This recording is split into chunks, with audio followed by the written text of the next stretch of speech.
na nga pena ya kati ya yebi masolo tout donc bosani te awa na kati ya Maroc napesi nga mbote na communauté congolaise nyonso donc bato babwaka boleke ebele nabosani te na Londres napesi mbote na sere na ngai Pigeon, sere na ngai Charlotte Pigeon oyo petit sere na bino boza na média soki bosoutenir ye bosabone esala bien soki mpe bokozwa contact na ye na Facebook na makambo nyonso tout Facebook na ye akoma Sarah akoma Sarah Badibanga donc so sere nango bato nyonso boza nango so beti Sarah Badibanga na Facebook bokozwa ye comme ça, vous s'abonnez à la page de Facebook, vous s'abonnez à YouTube.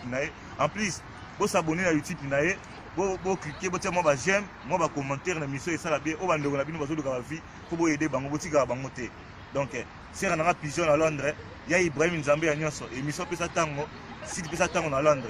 La vous avez petit sœur à Ripoll à Londres. Vous pouvez vous média, vous avez journaliste sur internet. Au petit sœur à yo, faut s'abonner à site na yo, vous avez commentaire et ça la bien. Maintenant, si vous avez l'émission,